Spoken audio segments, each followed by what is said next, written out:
Namaste, my friend. Welcome to Bhakti Yoga Conference. The theme is Grace in an Age of Distraction, and it's hosted here at Harvard Divinity School.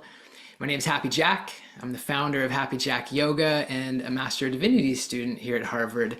And really the intention, the purpose of this conference is to bring together prominent voices in the field of Bhakti. So we have scholars, we have yogis, thought leaders, scientists, musicians, and yes, today we've got a monk. We have monks joining us as well, people who are living this and committed their entire lives to the practice of Bhakti. Really, our wish is that you'll walk away with inspiration, with ideas, ways to take your practice to the next level.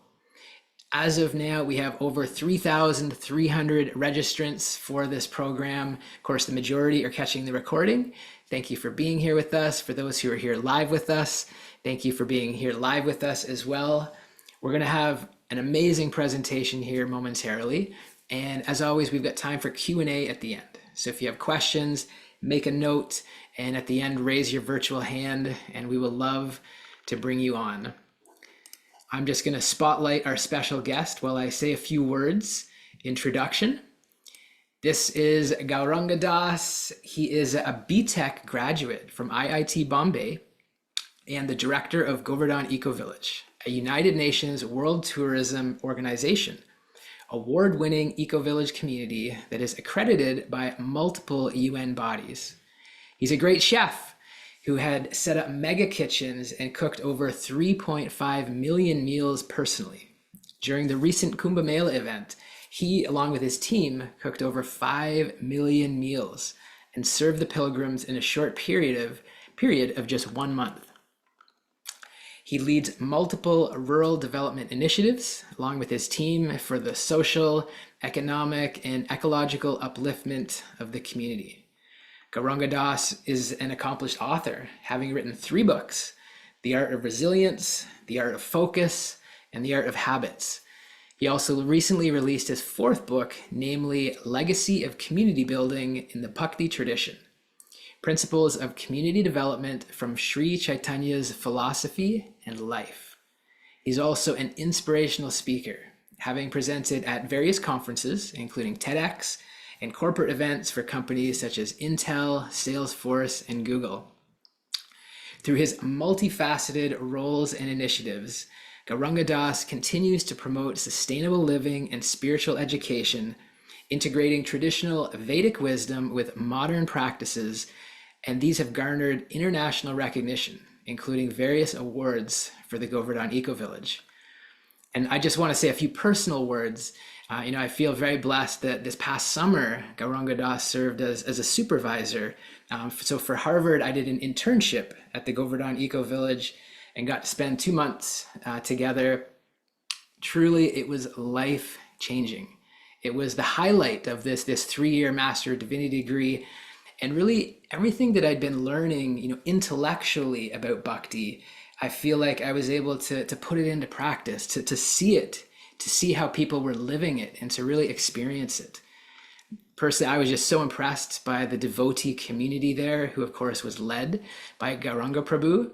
And you really supported me in that journey and in that practice. I remember there was one particular moment, we were out for dinner, and I'd really embraced the monk lifestyle, and I was wearing a dhoti kurta and had shaved my head and had a little shika tuft of hair, and I was kind of uncertain about my future and like kind of my identity. And Gauranga Prabhu, he said, "Jack, it doesn't matter how we dress. It doesn't matter how we do our hair.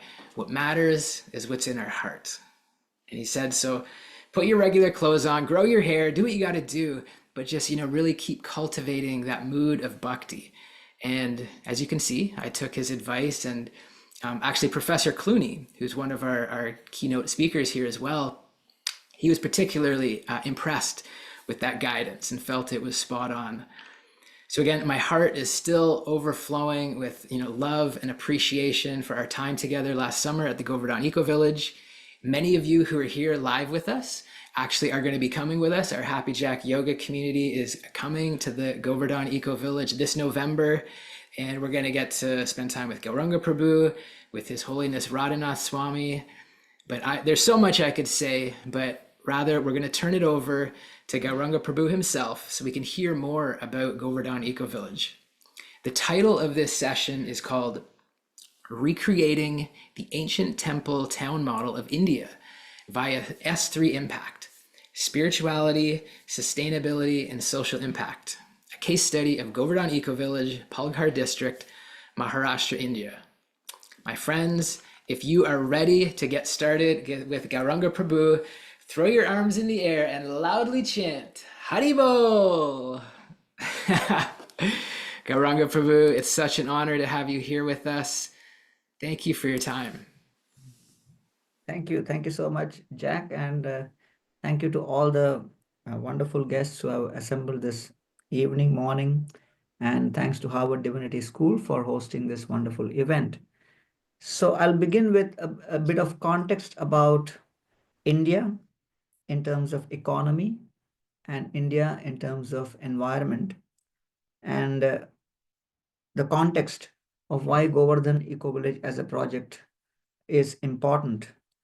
India, as you know, has currently population of 1.43 billion, followed by China at 1.41 billion. And in terms of emigration, the total number of immigrants from India between 1990 to 2020 was almost 78 million. So the total number of overseas Indians in the world today is approximately 35 million as of May 2024. And this includes almost 16 million non-resident Indians and 18 million people of Indian origin, which basically means that anything which happens in India is of interest to Indians across the world, and how they are influencing their societies there would also be of impact. Overseas Indians contribute almost 3.5% to their GDP through remittances, and a large amount of that is sent to their families back in India. Almost $120 billion is received in total remittances in 2023, and that was almost twice of what Mexico receives. And that flow, so what India received uh, over the last few years has been maximum from countries in the GCC, including United Arab Emirates, followed by the USA. Almost 24 executives in the Fortune 500 companies in America are led by Indians. And amongst the US Fortune 500 firms, the Indian origin executives employ over 2.7 million Americans, and they generate more than $1 trillion in revenue. And Indian Americans have a major presence in the startup world. Indian Americans have co-founded 72 out of almost 650 US unicorns. All of this together valued at almost 195 billion US dollars, employing more than 55,000 people. And with this kind of Indian presence in US business, they also contribute almost 5 to 6% of the income tax, which results in $300 billion revenue to the US government. So when we are speaking about India, Indians abroad, Indians in America, anything which happens in India is of interest to the Indians, and it has a large impact in the world outside. Unfortunately, as far as environment is concerned, India also ranks third globally in terms of air pollution, with an average particulate concentration of 55 micrograms per cubic meter, which reveals a very severe challenge in air quality. Delhi is also the second most polluted capital city with PM 2.5. And this PM 2.5 poses significant health risks. And 96% of India's population is exposed to this kind of hazardous concentration of these pollutants. In a city like Delhi, for example, just in the year 2016, if we see the data, almost 100 crore liters of petrol and diesel were consumed, which would require 1500 crore liters of oxygen. And for burning that, we would require at least 60 crore trees in that area, which would require 47,000 square kilometers in the Delhi National Capital Region, whereas the actual area of Delhi is only 147 square kilometers. So, the point which we are trying to make here is, if we are speaking only of success in terms of economic prowess, but do not see the environmental impact of it, then we are going to be living in a very skewed, unfavorable world where the climate change crisis is affecting people more and more. India's average annual per capita water availability was almost 1500 cubic meters in 2021, and it is projected to reduce to almost 1300 cubic meters by 2031. Almost 70% of the surface water in India is unfit for consumption, and more than 50% of the Indian population has no access to safe drinking water. And almost 200,000 people die every year in India due to lack of access to safe drinking water. And what to speak of the global waste production? Almost 2 billion tons of waste produced every year, with 300 million tons of plastic being produced, and almost 8 million tons of plastic enter ocean annually, covering almost 40% of the ocean's surface. 100,000 marine animals, the poor beings, they die every year from plastic entanglement.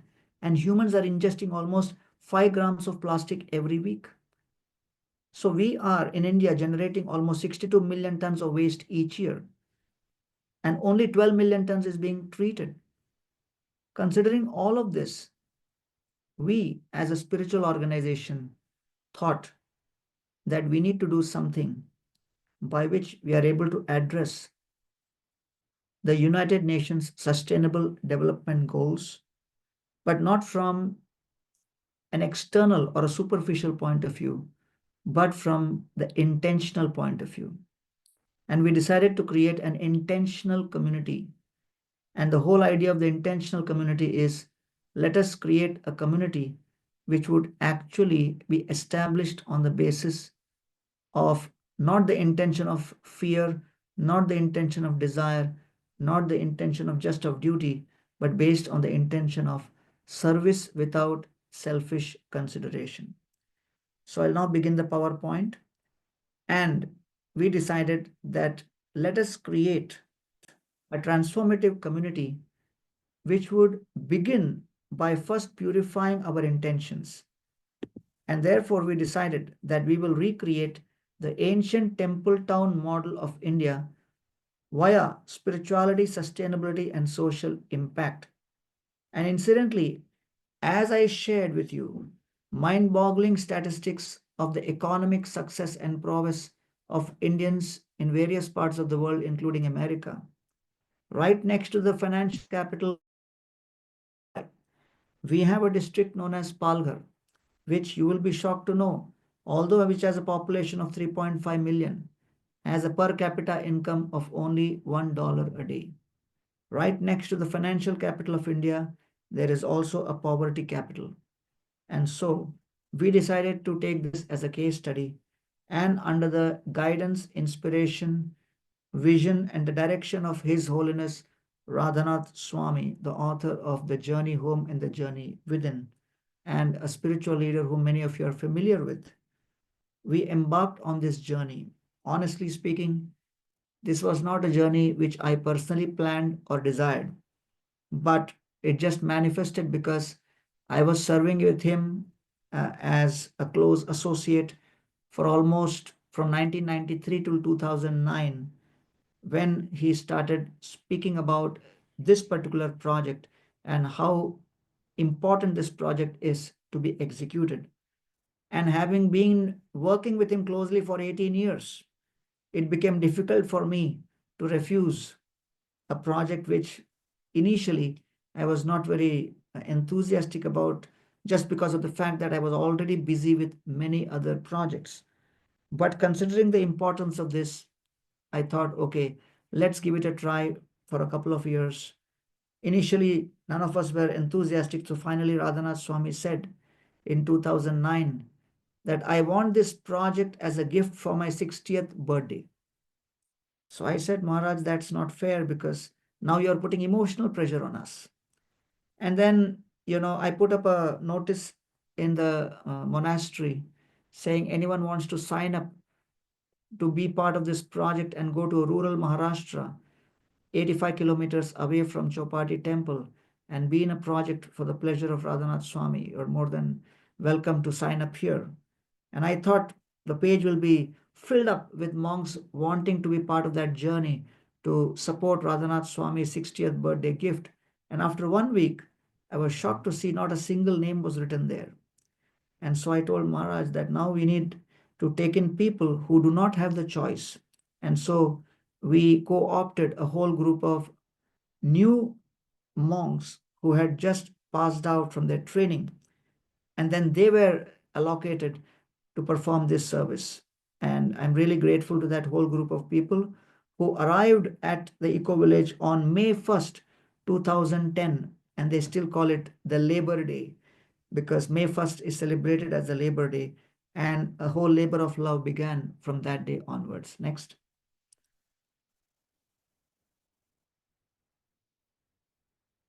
Yeah, so the ancient temple towns of India have always been there, like Jagannath Puri, Vrindavan, and Mayapur, Varanasi, Haridwar, Rishikesh, etc. But we wanted to show that you can recreate the temple town even today. And I'll be sharing about the spirituality, sustainability, and social impact initiatives. So, spirituality stands for harmony between the self and the divine. Sustainability stands for harmony with nature, and social impact stands for harmony with the community. So, if you want to understand one word which drives the principle of this project, that is harmony. And that's what the world is currently lacking. It is in such state of conflict and disharmony that we would need many such projects. So these are some examples of the ancient temple towns across India.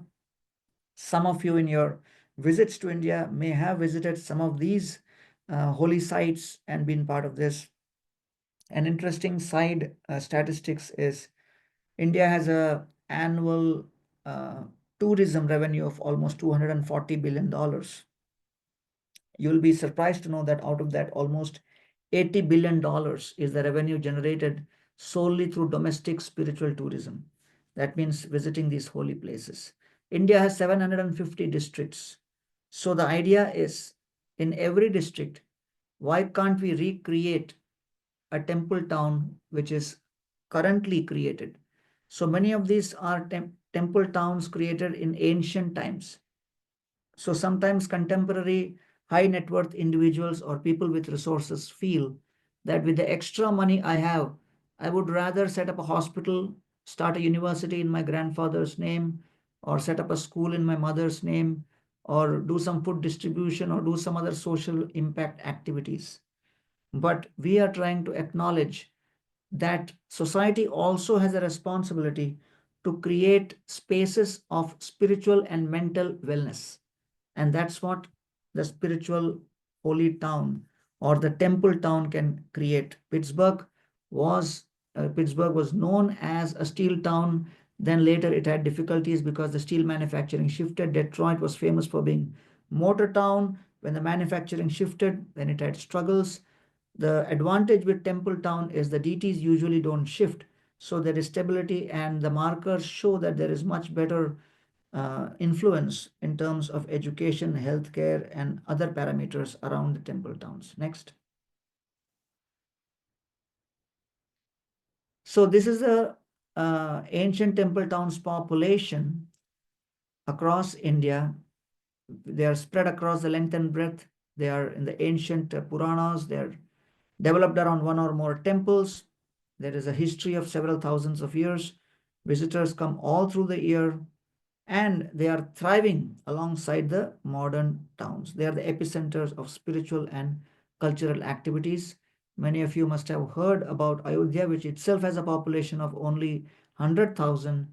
But you'll be shocked to know that in the month of January and February during Kumbh Mela, I was just there in Ayodhya and I was talking to Mr. Champat Rai, who's the chairman of the trust, and he told me that in January and February of this year, they were getting almost walk-ins of 400,000 people per day. 400,000 per day. So that's the kind of interest which some of these towns have. Next. So what are some of the advantages of these temple towns? One can experience spiritual progress. It's based on religious values. There is knowledge and training, local economy, energy for good deeds, and there is an inspiration for coexistence as far as peace, harmony, and collaboration is concerned. Next. So there is continuous civilization of thousands of years demonstrated by these temple towns. And one should not only be focused on economy or industrialization. Spiritual development could be the foundation for civilization. And around those temple towns, various projects for development could be taken. So therefore, spirituality is at the epicenter. That spirituality is nurtured on the fundamental principles of sustainability. And then together, we create a powerful energy which radiates out and affects and impacts the community through social impact. That's the idea of spirituality, sustainability, and social impact. Each one coming out from inside out, radiating out, and impacting everyone. Next. So here we have the project Govardhan Eco Village as a snapshot, which was awarded in 2017, the United Nations World Tourism Organization. You see on the left-hand corner, the photograph with the mountains in the background. That's the Sahyadri Mountains. And that's where actually it's one of the United Nations biodiversity hotspots. It's located 90 kilometers from Mumbai. Next. And this is the various uh, talukas or the sub-districts within the Palghar district. Next. And what you see in green is what is the Govardhan Eco Village, over 100 acres. 1 kilometer away, we have what is known as red, the GEV 2.0, where in future, over the next 10 years, we want to create what is known as a complete village for wellness. So that will have hospital, school, and integrated holistic wellness moving forward. Now we will focus on the existing site, GEV 1.0. Next. So interestingly, if you see that from 2019, we had 100,000 visitors. 2022, we got 200,000 visitors. 2023, we got 300,000 visitors. And 2024, there was a dramatic jump and we got almost 1 million visitors, which shows that people, especially in India and other parts of the world, have a deep emotion for visiting spiritual holy places. And therefore, this can become an excellent space for generating interest in sustainability, in generating interest on self-discipline, in generating interest on how those who are fortunate enough to have enough in this world should be reaching out and supporting those who do not have. For your kind information, in a world with 8 billion population, only 2 billion of the planet has disposable income. 6 billion on this planet does not have disposable income, and they are dependent on a lot of welfare schemes. So if you go through the 17 United Nations SDGs, you will find that practically all elements of various kinds of social welfare are covered within those SDGs. And therefore, we want people to be inspired to reach out and serve the planet, serve the people, serve the places they are in, and only then we will have overall idea of prosperity. Next. Srila Prabhupada, who founded ISKCON, I quote him, conscious cooperation between men and God and nature can bring about peace and prosperity in the world. Next. Spirituality, sustainability, and social impact, which is engaging people for their spiritual upliftment. Sustainability is responsible consumption of natural resources, and basically it means food, water, energy, and waste. Social impact basically means we help and support various towns and villages surrounding us so that there is cultural, socio-economic integration. Next. So at the Govardhan Eco Village, we have tried to inculcate our various projects and initiatives in such a way that all the 17 UN SDGs are fully aligned. Next. So we are accredited to United Nations Economic and Social Council, United Nations Tourism Organization, United Nations Committee for Combating Desertification, United Nations on Convention of Biodiversity. We are also accredited to United Nations Environment Program. We are part of Green Rating for Integrated Habitat Assessment GRIHA and Indian Green Building Council. Next. So now we come to the spirituality element, opportunities and engagements for people for individual and spiritual upliftment, practice of faith, and community programs. So therefore, we should understand that the whole idea of spirituality is about transformation for the better. So it is described in our Vedic literatures that what is the root cause of prosperity. And the Bhagavad Gita speaks about 7 roots of prosperity. First is exertion, which is Krishna tells Arjuna, karmanyavadhikaraste, try your best. Second is self-control. Third is skill. Fourth is careful focus. Fifth is steadiness. Sixth is memory. And seventh is commencement of acts after mature deliberation. These are things which ultimately create success. Vidura in the Mahabharata also speaks about 16 symptoms of wise action. The first is one has to exert the best of one's ability. One has to act to the best of one's ability. Third is we should disregard nothing as insignificant. Fourth is you have to understand things quickly. Number 5 is we have to listen very patiently. Number 6 is we have to pursue one's objects with judgment and not from desire. And 7th is one has to mind one's own business, knowing that I have enough to contribute. An 8th principle which Vidura speaks about is do not strive for objects that are unattainable and control greed. And 9th aspect of spirituality is do not grieve for that which is gone and lost. 10th is have clarity of mind in calamity.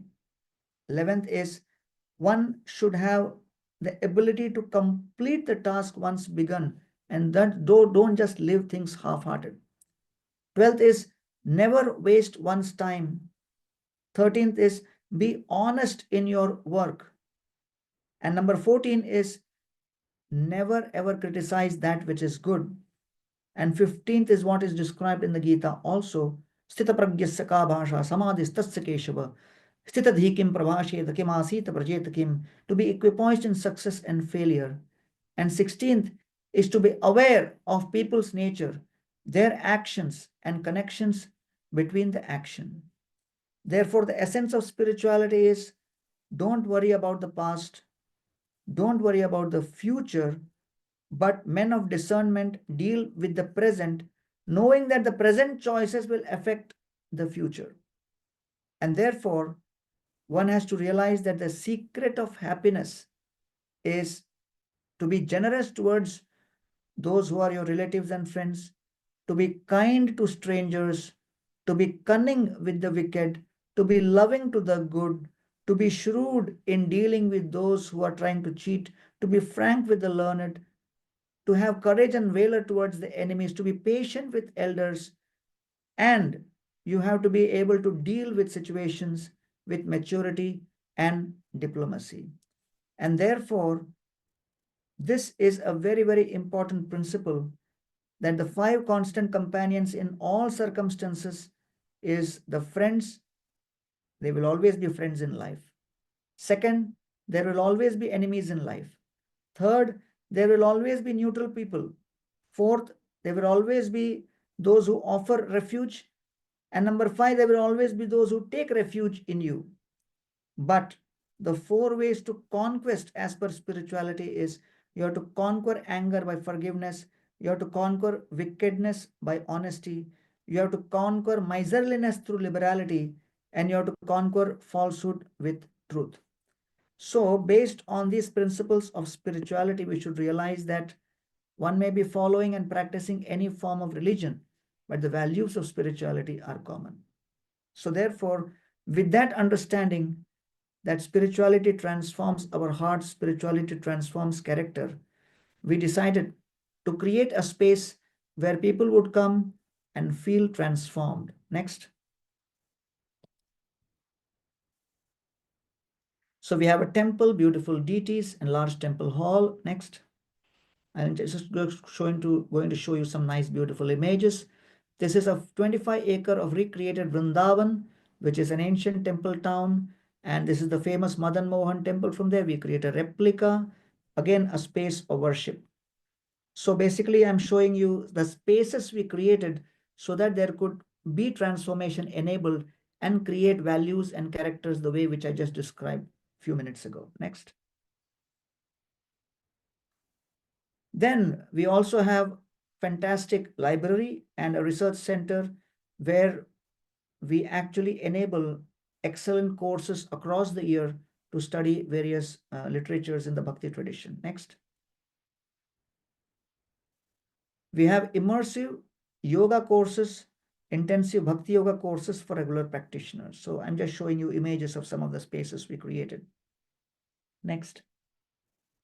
Then we have excellent yagyas, which you must be aware of early in the morning, the Vedic yagya and sanskaras, which are taking place. Next. Various festivals which we celebrate, which are attended by thousands of people. So it's a whole place for community engagement in spirituality. Next.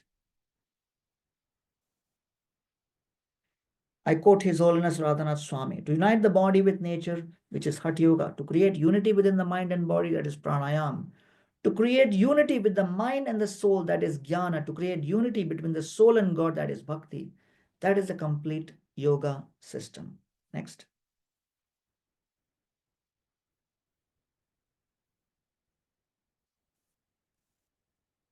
The yoga's teachers training we have at level 1 and level 2, Bhakti Yoga immersion and Bhakti Yoga intensive. So we became one of the first spaces in the whole of ISKCON to give certified 200-hour, 300-hour, 500-hour yoga teachers training course. Very successful and very much in demand from practitioners from across the world. Next. Yoga for everyone, chakra healing, yoga nidra, Vedic philosophy. We teach Patanjali, online yoga courses and yoga events led by Anmol, Arati, Nimai Lila Prabhu, and Priya Chaitanya Das. That's our team at yoga. Next. Then apart from yoga, we also have Ayurveda. As you know that, across the world today, there are 20 million people dying every year due to cardiovascular diseases, 10 million deaths happening prematurely due to cancer, 5 million deaths due to obesity. We are sitting on a volcano of non-communicable diseases causing 70% of the world's deaths. We need severe, drastic change in people's lifestyle. And that's what we are trying to share through the Ayurveda. Next. Then we also have an excellent sound therapy room called Swaram. And we have sound healing sessions, sound healing training course, and sound healing events. Next. Now, based on the principle of spirituality, we also have what is known as sustainability. Once the heart is transformed, there is harmony between the soul and the supreme then we are in a position to actually be in harmony with nature. So, when we speak about harmony with nature, then we have to realize that across the world, we have so many different kinds of problems with respect to nature and the way nature is dealt with, as I shared right at the very beginning. And India, as a major civilization, has almost 29% of the earth's surface, but only 10% of India's land is used for farming. Cereals have almost 83% of the global calorie value and 63% of the protein value, but less than 2% of the land is used for cereal cultivation, and over 8% of the land is used for meat production. Meat production generates almost 10 to 100 times more carbon dioxide than cereal cultivation. India has almost 168 kg of cereals and 3.1 kg of meat per person annually. US has 80 kgs of cereal and 124 kg of meat per person annually. And China has almost 112 kg of cereals and 61 kg of meat per person annually. If the world adopts the Western diet, 140% more agricultural land would be needed. If the world adopts the Indian diet, only 40% of the current agricultural land would suffice. And if India adopts the Western diet, 6 times more agricultural land would be required in India alone. And therefore, India has a land share of 2.44% of the world's land, whereas it has the 18% of the world's population. We have 40% of the world's cattle population, 30% of the global bovine population, and 21% of the world forest coverage. And as far as housing is concerned, India has an average of 4.5 people per household. And in USA, there has been a reduction for 4.5 to 2.5 people per household over 60 years. And this has led to the building of 35 million additional homes in US alone. And this has created a large environmental impact. 80% of the CO2 emissions historically have come from Western countries. And almost 32 billion worth of unused clothing was discarded by the UK into the sea in 2015 alone. If you look at the food waste, 1.4 billion tons of world's 4.2 billion food which is produced, 1.4 billion ton is wasted. This amounts to almost $1 trillion in terms of value, and it is, it would consume almost 1.4 billion hectares of land. It can actually feed 9 billion people on the planet, and the food waste in US, UK, and Europe alone can feed 1 billion people. It is the number one cause by which climate change can be reversed if we eliminate this food waste. Just throwing away one burger is equivalent to wasting water, which is wasted by keeping a shower open for 90 minutes.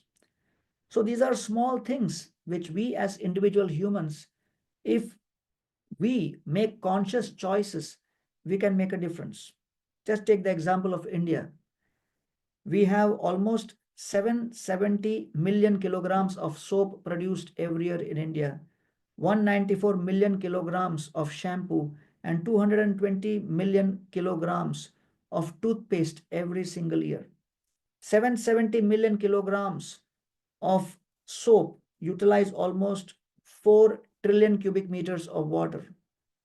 194 million kilograms of shampoo utilize 0.1 trillion cubic meter of water, and the 220 million kilograms of toothpaste utilize almost 0.4 trillion cubic meters of water. Put together, you have 14.5 million trillion cubic meters of water, which is the water which could be consumed by almost 4.7 billion people on the planet. So we in India, if we become more conscious of every drop individually and make choices accordingly, we are adding to the overall sustainability quotient. And that's the whole idea of, being conscious in terms of sustainability. Next. We at the Eco Village, yeah, go ahead. We are doing 15 acres of organic farming covering 82 villages with 1,300 farmers adopted and 10,000 farmers trained in organic farming methods. Next. We are also implementing the permanent raised bed technique, and we got the organic farming award from the government, and various kinds of plants, including cashew, lemon, pineapple, spices, etc. We are growing. These are some images. Next. I'll quickly run through some of these images. This is the largest, almost 110 million liters of rainwater storage tank we have created, and a beautiful 1 kilometer walking and jogging path around. If you come there, you can have a nice jogging path. We have 3 ponds and 5 open wells. Next. We began with a hydrogeological survey, and these are some more images of the flowing water, artificial ponds and check dams. Water is life, as you all know. Next. Next. Then we have 600 plus kg of compost produced daily. What you see is a single-use plastic converted into diesel. What you see is a plastic pyrolysis plant, and this can convert the plastic which we gather from around the eco village and convert into low-grade diesel oil. Next.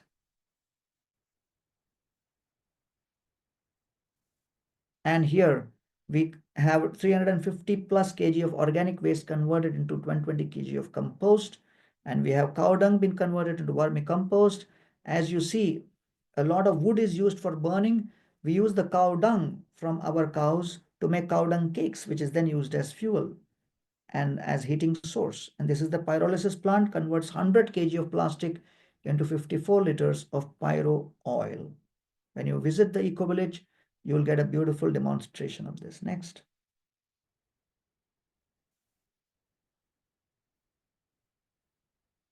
We have 300 kilowatts of solar plant, almost 1200 to 1500 kilowatt hour units of electricity produced. 55% of energy needs are covered, and 53% reduction in carbon footprint is there. We could add more solar, but there are some local compliance constraints with respect to the government regulations, and therefore we are constrained by that. Next. We have 3 biogas plants with 22 cubic meter capacity: floating drum biogas plant, modular balloon biogas plant, and a household biogas plant. Next. Then we have only allowing electric vehicle inside, and all lights for daily activities are LED. We have a solar irrigation pump used for 2 wells. We have brushless DC fans which use solar. Next. As I said, sustainability is all about managing food, water, energy, waste, and green buildings. We have compressed stabilized earth blocks, which has 0.72 megajoules per kilogram of embodied energy, as against 0.275 megajoules per kilogram, as against 72 megajoules per kilogram of regular brick wall. So what you see is 400,000 plus compressed stabilized earth blocks using 7% cement, 3% lime, 20% crushed stone, and with using local mud, we have created this. It's a breathing wall. There is a 5-degree drop in temperature in summer and 5-degree warmer in winter inside. So total, we have created almost 300,000 square feet of green buildings, reducing the carbon emission. We have 120 key property, almost 300 people can occupy at any given point of time in terms of retreat. Next. So we also have Griha 5-star rating and a point. All of this I already shared. Next.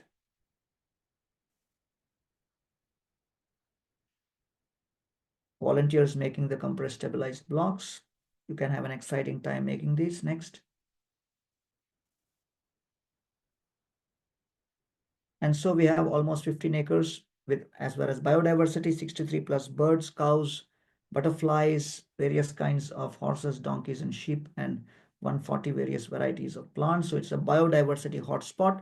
One of the biggest out of the 3 major challenges UN is facing, one is biodiversity loss and extinction of species is one, apart from pollution and climate change. Next. These are some of the rare birds. Next. So as far as social impact, we are benefiting the neighboring towns and villages through social impact initiatives. Next. This is connect with nature. So you see 100 plus cows, bulls and cows. Next, animal protection. Next, we have utility of bulls, utility of cow urine for making pesticides and manure. Cow dung is used for manure and cow dung for soap powder, tooth powder, etc. We are using everything from the animals for transforming. Next. We have almost 4.7 million meals served till date over the last 4 years. Almost we do 1 million per year to create hunger-free Palghar. We have an operating kitchen and we distribute it all over the district. Next. This is food security. So this is the numbers, and 23-24 you can see almost we did 2 million plates in 23-24 alone. Next. And then we have this agriculture. We are preserving indigenous seeds. We have almost 165,000 hortifloriculture plantations, trained more than 7,000 farmers, adopted 1,500 farmers, and we do provide convergence with government schemes for farmer benefit. Next. This is the third element, which is the social impact. 1,200 beneficiaries in lift irrigation, provided 5,500 drinking water security for people, and we have customized water conservation for more than 3,000 plus farmers. Next. When you create that water facility, automatically they are empowered. Women empowerment, 300 self-help groups, more than 3,000 women empowered, 12,000 family members impacted through their integrated program, social, health, and financial independence. Next. So these are some of the images. Livelihood for landless. They don't have land, so we provide them with micro enterprises so that they can set up their own small shops and stand on their feet. Next. So this is as far as education. We are impacting more than 50 schools through 1,000 training sessions, and 9,000 students benefited, and training these students to be able to actually study and enter into colleges and be on their own. Next. So this is a skill development center which we have created, where more than 150 students are trained every 3 months. There is a 100% placement record. 70 plus skills are taught within 4 different areas: agriculture, engineering, food processing, and other kinds of social impact activities. Next. As far as healthcare is concerned, we are running 3 primary healthcare centers, and these are the kind of treatments we have already provided all across in the district through mobile clinics and other kinds of camps. Next.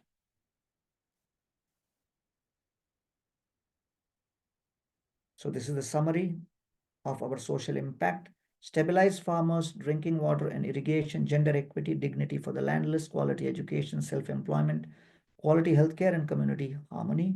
Next.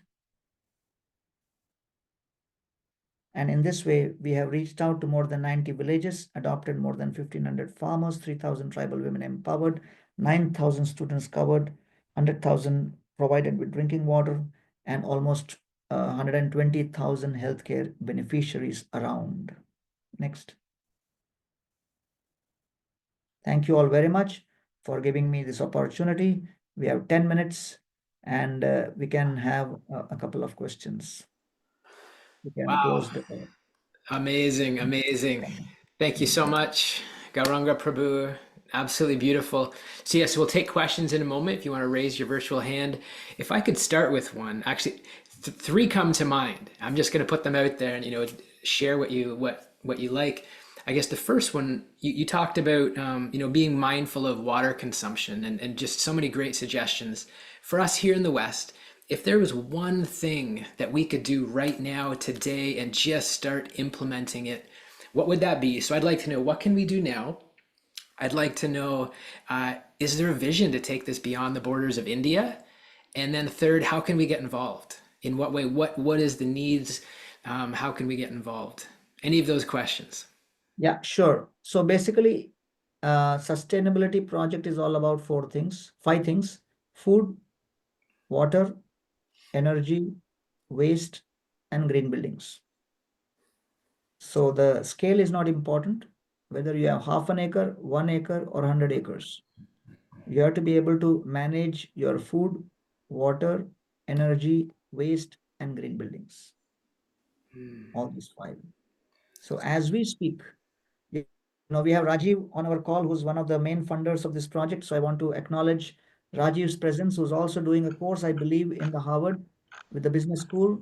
So maybe Rajiv can show his face to the audience. So through the Basel Partners, when there was an exit way back in 2002, 2003, there was a corpus created, and a major part of the funding of this eco village happened through that corpus. So thanks to you, Rajiv, for your wonderful contribution and support. And as we speak, some of Rajiv's friends in America are looking for spaces somewhere near New York or in Florida where we could implement such a project. So the principles are common. We have an entire eco-village consulting document. If anybody wants to establish an eco-village anywhere in America, then they can just reach out to us. You can, put my email ID on the chat box, Jack, and then people could reach out to us and we could help them, handhold them, guide them, and it'll be our pleasure to support them in this journey. But basically, food, water, energy, waste, and green buildings. Now, your question is, what can you start doing today? Yeah. Stop wasting food, stop wasting water, stop wasting energy, Mm. It's and simple. and produce less waste. Yeah. At least these four. Maybe you may not have control over green buildings, but at least you have control over these four. So be conscious of how much you put on your plate. Be conscious of, how much water you drink and how much water you waste. Yeah. All of these are things which is within our control. It doesn't require a United Nations policy to create this kind of change. So therefore, that's what I would say as a beginning. Beautiful. I love it. I want to bring Mary on. Mary, from our community. I've been observing you, Mary, during this presentation, and you were so engaged, and you were nodding your head the whole time. Do you have any reflections, or if you have any questions? Well, I think the thank you for calling on me because I wouldn't have done it myself, but I think the questions I would have had were ones that you had asked Jack, as far as it was a lot of information and what can I do now from here. But one of the things I did take a lot of notes, but one of the things as far as reflections was something towards the end that said to relieve hunger is a divine service. And that really struck me. Um, so, look at how is that something I can do in my community. So thank you. This has been very interesting and insightful. Thank you. Thank you, Mary, for Sure. sharing your thoughts. I think, I really encourage you to do your bit to, relieve the hunger in your area. Mm, beautiful. Thank you, Mary. We're sending some love, high vibes down to Sweet Home, Alabama, Right. representing. And I do see we had a question in the chat. Soumya says, Hare Krishna Prabhuji, please accept my humble obeisances. Can you please explain about simple living and high thinking said by Prabhupada? Yeah, sure. Also about Varnashram, but yeah, Right, right. So I would rather answer that with a video. You have that video? we do. We do. Yeah. So I think it'll be interesting. We have just about the right time to showcase that, which may answer many questions. Here Let's we see go. how it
Beautiful. Oh my goodness. Thank you so much, Gauranga Prabhu, for sharing all of this and your presence with us. You know, for our yoga community, again, this is the place that we're going to experience together in November. Just a beautiful experience. And for the Harvard community, Gauranga Prabhu will be with us next month for the grand finale with His Holiness Radhanath Swami and Professor Clooney.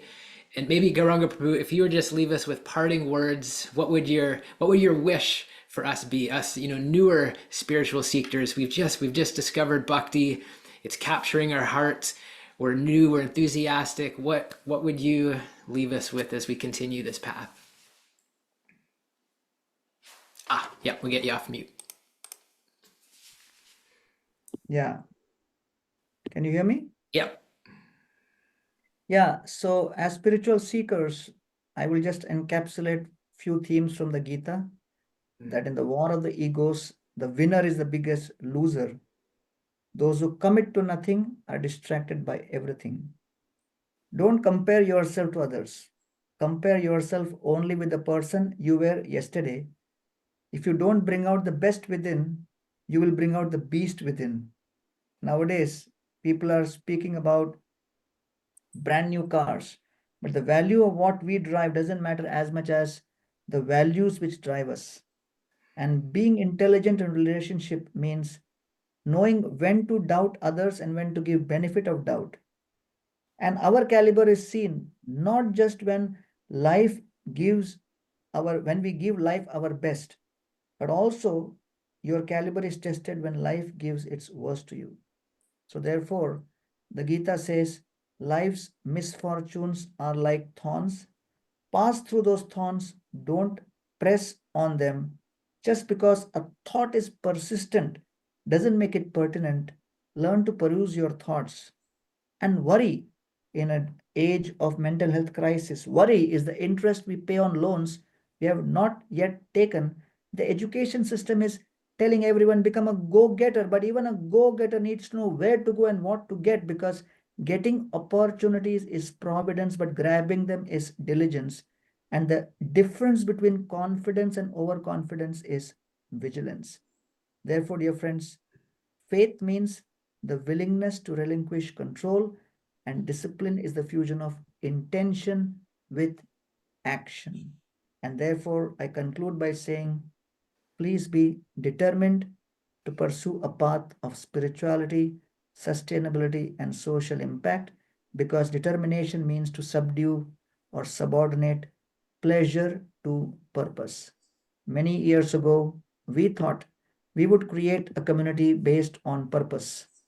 And therefore, we embarked on this journey, inspired by and guided by His Holiness Radhanath Swami, who would personally be there on April 11th. Maybe Jack can share the exact timing of that event, where he will speak more about it. And I'll be there to speak a few concluding remarks after Maharaj's talk as part of that wonderful session being organized by Jack. And once again, congratulations to Professor Clooney and to Happy Jack for organizing this wonderful series of lectures. Congratulations. Thank you very much. Well, Prabhu, we're sending all our love and appreciation to you at the Govardhan Eco Village. Thank you for your kind words. Thank you for your inspiration. You've been such an important teacher on my path, and we can't wait to welcome you to Harvard in a few weeks. And everybody who's here live with us, thank you for being here with us. The majority of you watching the recording, enjoy. Underneath the recording, we're going to have links to Govardhan Eco Village, to Gauranga Prabhu, ways you can get in touch with him if you want to get involved in some way. And we'll see you very soon at the Govardhan Eco Village. So my friends, make it an amazing rest of the day, and we will see you very soon. Hare Krishna. Hare Krishna. Hare Krishna. Hare Thank you, Krishna. Prabhuji. Hare Krishna. Radhe Hare Radhe.